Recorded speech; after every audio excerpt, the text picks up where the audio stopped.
बात रख रहे हैं सामने, आइए सुनते हैं उनका संबोधन। अलग अलग शहरों में होस्ट किया। इससे उन शहरों में फेस्टिविटी का माहौल बना रहा। इसके बाद भारत ने मून पर लैंड किया। इसने पूरे देश में सेलिब्रेशन को और बढ़ा दिया। फिर हमने यहां दिल्ली में ही एक सफल G20 समिट को होस्ट किया और अब यहां ये P20 समिट हो रही है। किसी भी देश की सबसे बड़ी ताकत उसके लोग होते हैं, उसके लोगों की इच्छा शक्ति होती है।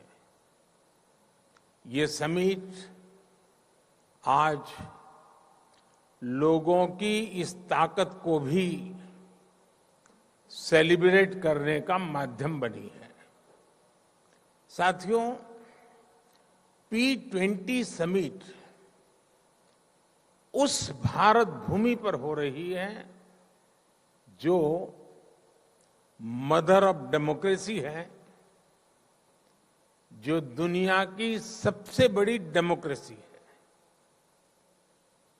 दुनिया की विभिन्न पार्लियामेंट्स के प्रतिनिधि के तौर पर आप जानते हैं कि पार्लियामेंट्स डिबेट और डेलिब्रेशंस का महत्वपूर्ण स्थान होती है। हमारे यहां हजारों वर्ष पहले भी डिबेट्स और डेलिब्रेशंस के बहुत ही सटीक उदाहरण है। हमारे करीब 5000 साल से भी पुराने ग्रंथों में, हमारे वेदों में सभाओं और समितियों की बात कही गई है। इनमें एक साथ आकर समाज के हित में सामूहिक निर्णय लिए जाते थे।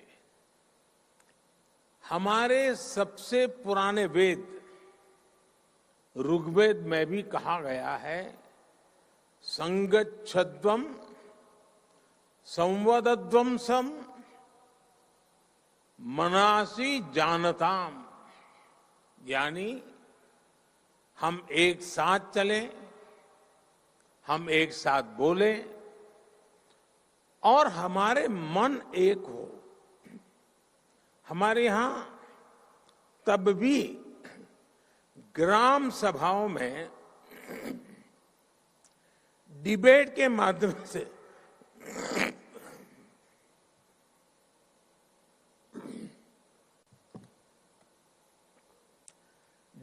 माध्यम से गांवों से जुड़े फैसले होते थे। ग्रीक दूत मैगस्थनीज ने भी भारत में जब इस तरह की व्यवस्था को देखा था तो वो हैरान हो गए थे।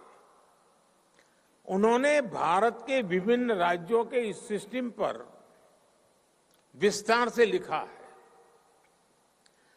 आप ये जानकर भी हैरान रह जाएंगे कि हमारे यहां तमिलनाडु में 9th सेंचुरी का एक शिलालेख है।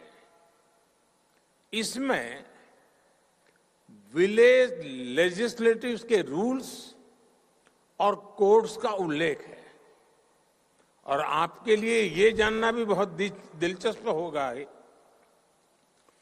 कि 1200 साल पुराने उस शिलालेख पर यहां तक लिखा हुआ है कि किस मेंबर को किस कारण। तो आइए जयपुर